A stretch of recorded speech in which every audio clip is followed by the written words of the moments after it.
कुरान अल्लाह के नबी कहते हैं वो मोमिन नहीं। या अल्लाह कौन मोमिन नहीं? फिर सुन लो वो मोमिन नहीं। अल्लाह के नबी किसके बारे में कह रहे हैं कि वो मोमिन नहीं? हाँ, फिर सुन लो वो मोमिन नहीं। अल्लाह के नबी बार बार क्यों कह रहे हैं? आप एक बार कह दें तो काफी है। हम मुसलमान हैं, आपकी हर बात पर ईमान लाना हमारे लिए जरूरी है। एक बार कह दें तो काफी है। आप 3 बार कह रहे हैं कि वो मोमिन नहीं, वो मोमिन नहीं, वो मोमिन नहीं। या अल्लाह, मेरे नबी तो वो हैं, एक बार कह दें तो हमारा ईमान लाना जरूरी है, और जिसको 3 बार कह रहे हो उस बात की अहमियत कितनी ज्यादा है। फरमाया वो मोमिन नहीं, मोमिन नहीं, मोमिन नहीं। अल्लाह कौन मोमिन नहीं? फरमाया जो खुद पेट भर के खाना खा ले और उसका पड़ोसी भूखा सो जाए, वो मोमिन नहीं। पड़ोसी का लफ्ज आया है, ये नहीं कहा कि मुस्लिम पड़ोसी होना चाहिए। हिंदू भूखा मर रहा तो मरने दो, यहूदी भूखा मर रहा तो मरने दो, ईसाई भूखा मर रहा तो मरने दो, सिख भूखा मर रहा तो मरने दो, बुद्धिस्ट भूखा मर रहा तो मरने दो, मुसलमान भूखा नहीं मरना चाहिए, ये नहीं कहा जा रहा है। 3 बार वो मोमिन नहीं, वो मोमिन नहीं, वो मोमिन नहीं। और सिर्फ ये नहीं, मोमिन नहीं, अल्लाह की कसम वो मोमिन नहीं, अल्लाह की कसम वो मोमिन नहीं, अल्लाह की कसम वो मोमिन नहीं। अल्लाह कौन मोमिन नहीं?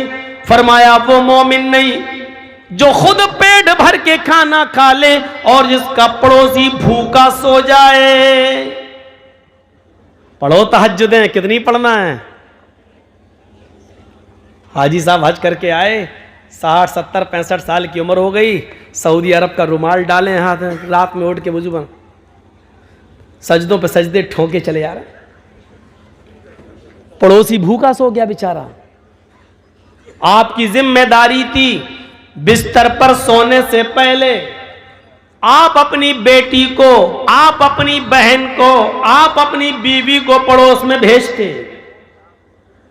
बातें बातों में आपकी बीवी, बहन, बेटी, पड़ोसी की बहन, बेटी, बीवी या छोटे छोटे बच्चों से पूछ लेती, बेटे तुम्हारे घर में क्या बना है? बच्चे झूठ नहीं बोलते, बच्चे अक्सर सच बोलते हैं।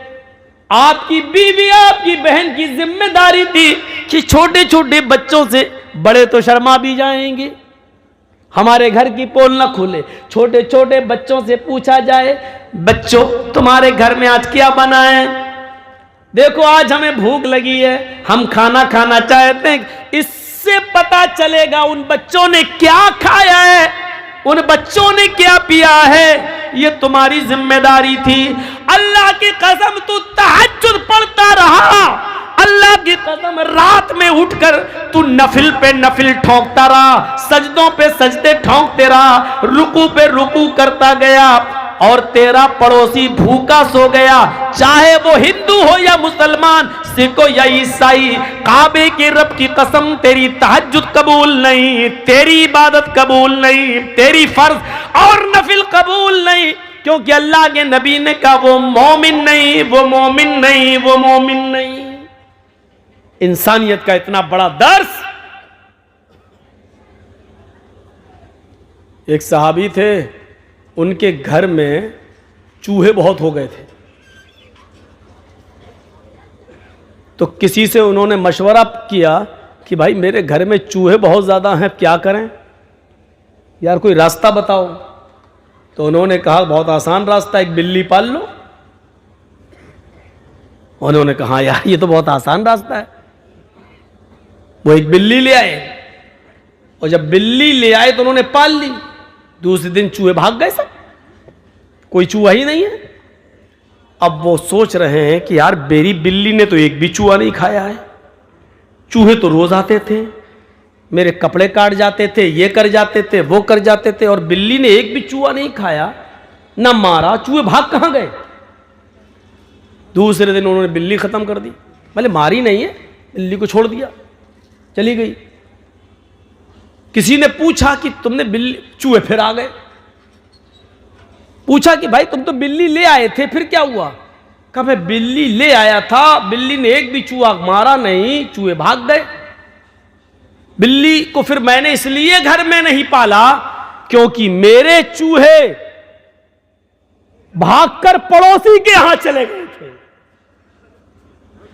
तो ये कौन सी इंसानियत है और कौन सा ईमान है कि अपने घर की हिफाजत के लिए मैं बिल्ली ले आऊं और वो चूहे जो मेरे घर में थे वो भागकर पड़ोसी के घर में चले जाएं और उसको नुकसान पहुंचाएं। तो ये भी तो इस्लाम नहीं है। अल्लाह के नबी ने फरमाया जो अपने लिए पसंद करो वो अपने भाई के लिए पसंद करो। तो जब चूहे मुझे अपने घर में पसंद नहीं है तो अपने भाई के घर में कैसे पसंद कर लूं। इसलिए मैंने सोचा कि डर की वजह से बिल्ली के ये चूहे पड़ोसी के घर में घुस गए। पड़ोसी को सताना भी अच्छा नहीं है। उन्होंने कहा बिल्ली को हटा दो, मेरे चूहे मुझे नुकसान पहुंचाएं लेकिन पड़ोसी को नहीं। इतना एहसास किसको होता है। यहां तो ये देखते हैं कि मेरे घर में क्या पका है, पड़ोसी के घर में क्या पका है, आज उसने ये पकाया तो मैं उससे अच्छा पकाऊं। हमने आज 500 रुपए कमाए, पड़ोसी ने 800 कैसे कमा लिए। आज ये सूरत हाल हमारी हो गई। इंसानियत का दर्द देखिए।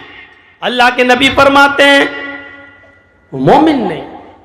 अब्दुल्ला इब्ने उमर रजी अल्लाह ताला अन्हु, कौन नहीं जानता, जलील कद्र सहाबी हजरत उमर फारूक के बेटे, इनके घर अकीका हुआ। अब्दुल्ला इब्ने उमर अपने बेटे का अकीका कर रहे हैं। बकरे 2 जानवर खरीद के लाए तो अपनी बीवी से कहा इसको 7वें दिन ज़िबा करना है ना, अकीका 7वें दिन है, 7वें दिन इसको ज़िबा करना है। देखो मेरी बीवी, जब बकरे ज़िबा हो जाएं और गोश्त पक जाए 7वें दिन तो मेरे पड़ोसी को ज़रूर पहुंचा देना उसका गोश्त। पड़ोसी यहूदी था। एक बात याद रखिएगा, सुनिए, पड़ोसी कौन था? यहूदी। और हज़रत अब्दुल्ला इब्ने उमर के यहाँ आज बच्चा पैदा हुआ, कल 2 जानवर ले आए, कल 2 जो ज़िबा करना था, 2 खस्सी, 2 बकरे, 2 मेंढे, 2 मेंढे वो ले आए और कहा बीवी 7वें दिन जब ज़िबा हो जाए और गोश्त पक जाए तो पड़ोसी को पहुंचा देना। कहा ठीक है। फिर जब 4 दिन रह गए, कहा देखो भूलना नहीं, पहुंचा देना। कि हाँ ठीक है। 3 दिन रह गया, देखो पहुंचा देना, भूलना नहीं। 1 दिन रह गया, पहुंचा देना, भूलना नहीं। आज अकीका है, बकरा दोनों जानवर ज़िबा कर दिए। जैसी छुरी चलाकर ज़िबा कर दिए, बोले देखो गोश्त पक जाए तो भूलना नहीं, पड़ोसी को दे देना। अब बीवी हाँ हाँ ठीक है दे दूंगी। खाल उतरने लगी, जब बोटियां बनने लगी, फिर आए अब्दुल्ला इब्ने उमर, बन गई गोश्त की बोटियां? नहीं अभी बन रही हैं। हाँ देखो जब गोश्त पक जाए तो पड़ोसी को ज़रूर पहुंचा देना। बीवी कहती हाँ मालूम है भाई, 5-6 दिन से आप बोल रहे हैं, मैंने सुन लिया है, पहुंचा दूंगी। हांडी जब चूल्हे पर रख दी और गोश्त जब भुनने लगा तो कहा तैयार हो गया। क्यों, आपको ज़्यादा भूख लग रही है क्या? कहा नहीं नहीं भूख की बात नहीं है।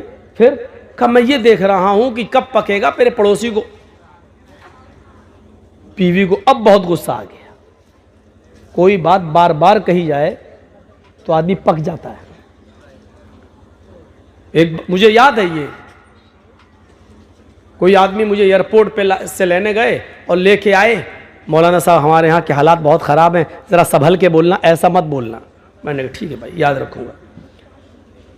जब तक गाड़ी चलती रही वो यही समझाते रहे हमको। मैंने कहा ठीक है। असल में वही जिम्मेदार थे और थाने में उनसे लिखवा लिया गया था कि अगर कुछ हुआ तो सबसे पहले मैं तुम्हें पकड़ूंगा। तो उनको तो डर इसलिए लगा हुआ था। अब गाड़ी से उतरे, जिस रूम में हमको ठहराया, मौलाना देखिए भाई मेरी इज्जत का सवाल है। मैंने कहा ठीक है। नाश्ता आया, पानी पिया, देखिए मौलाना बहुत ज़्यादा वो CID वाला परेशान कर रहा, बार बार फ़ोन कर रहा है। मैंने कहा हाँ भाई ठीक है भाई, मैं सही बोलूँगा, घबराओ नहीं। खाना खिला रहा तब भी वही, उसका दिमाग वही लगा हुआ है। स्टेज पे बैठ गया, आधे घंटे तक दूसरों की तकीर चल रही थी, मैं बैठा रहा और जैसे ही मैं कुर्सी पे बैठा फिर कान में कह दिया मौलाना ज़रा ख्याल रखिएगा। अब मेरा आग लग, एयरपोर्ट से लेके यहां तक उसने पका के रख दिया। मैंने शुरुआत ही वहीं से कर दी। और पूरी 2 घंटे तक मैंने फिर तो तकरीर की, जिससे मना किया वही सबसे ज्यादा बोला। और पीछे मुड़ के देखा तो सब गायब, है ही नहीं, भागे। और बाद में जब जलसा वलसा खत्म हुआ तो गांव वालों में फोन नंबर होते ही हैं, किसी से मैंने पूछा फोन करके, पता चला 3 दिन के बाद वो गांव में आया। वो आदमी 3 दिन के बाद आया, गांव छोड़ के ही भाग गया था। कहता कि इस मौलवी को जितना मना करोगे उतना ही करेगा। हमने कहा ये आदम अलैहिस्सलाम की फितरत है, मेरे अंदर भी है। अल्लाह ताला ने कितनी बार कहा, देखो जन्नत में खूब खाओ, जितना खा सकते हो खाओ, टहलो घूमो आदम से, लेकिन इस पेड़ के पास मत जाना, इस दरख्त के करीब मत जाना। और जिससे मना किया गया वो वहीं चले गए। तो ये तो आदम की फितरत में शामिल है, हम भी तो इंसान हैं। अरे एक बार कह दिया, 2 बार कह दिया, तुम किसी को पकाओगे? अब ऐसा लगता है कि फिर बाद में गुस्सा आ गया। फिर मुझे ऐसा लगा जैसे मैं तुम्हारा नौकर बन के आया हूं। ठीक है, जलसा कमेटी को हक है कहने का, क्योंकि इलाके का माहौल वो जानते हैं, बिल्कुल हक है उनको कहने का। लेकिन एक बार अक्लमंद आलिम वो है जो एक बार कह दिया जाए वो समझ जाए और उसको अपने हिसाब से फिर बोलना है।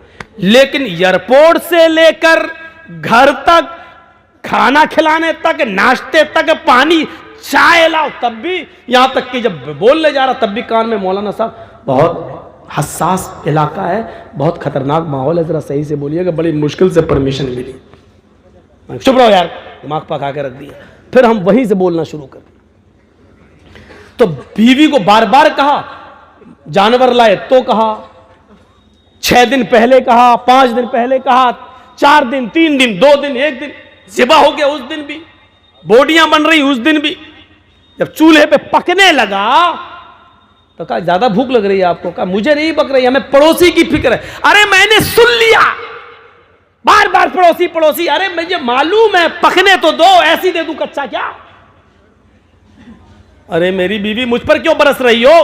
क्या बरसूंगी नहीं, 7 दिन से वही पकाए चले जा रहे हो, पड़ोसी पड़ोसी पड़ोसी पड़ोसी। तो जानते हो अब्दुल्ला इब्न उमर ने क्या जवाब दिया? मेरी बीवी तो मेरा गुस्सा होना बजा है, जो आदमी बार बार कुछ बोलेगा तो मैं गुस्सा आएगा, लेकिन मैं बार बार इसलिए बोल रहा हूं। अब सुनो, एक मस्जिद में जुमे का दिन था, मैं जुमे का खुतबा नमाज पढ़ने के लिए मस्जिद में गया। अल्लाह के नबी मिंबर के ऊपर खड़े हुए, आपने जुमे के दिन जो खुतबा दिया मिंबर के ऊपर खड़े होकर, वो पड़ोसियों के बारे में दिया। पड़ोसियों की इतनी अहमियत, इतना मकाम, इतना मर्तबा बताया कि मैं ये सोचने लगा अब रह क्या गया है, अब कौन सी चीज बाकी रह गई है जो छोड़ दिया अल्लाह के नबी ने? सब तो बता दिया, ये पड़ोसी का हक, ये पड़ोसी का हक। अब डर लगने लगा, अल्लाह के नबी सल्लल्लाहु अलैहि वसल्लम सब कुछ तो बता चुके, अब कहीं ये न कह दें कि तुम जिस घर में रहते हो, जिस कमरे में रहते हो, जिस बाग में रहते हो, या जिस जमीन के मालिक हो, उसमें इतना इतना हिस्सा तुम्हारे पड़ोसी का भी है, इतना हक तुम्हारे पड़ोसी का है। कहीं अल्लाह के नबी सल्लल्लाहु अलैहि वसल्लम मेरी जमीन और जायदाद और घर और मकान में पड़ोसी को वारिस न बना दें। बनाया नहीं, लेकिन डर लगने लगा कि कहीं अल्लाह के, अब आखिरी चीज यही तो रह गई है, अब कहीं ऐसा ना हो कि अल्लाह के नबी ये कह दें, ये ना कह दें कि पड़ोसी का इतना हक है। मेरी बीवी, इसलिए मैं बार बार कह रहा हूं कि पड़ोसी को पहुंचाओ। ये है इंसानियत का सबसे बड़ा अलमबरदार मजहब। मेरे प्यारे साथियों, जरा गौर करो, इंसानियत सबसे ज्यादा अगर मिलेगी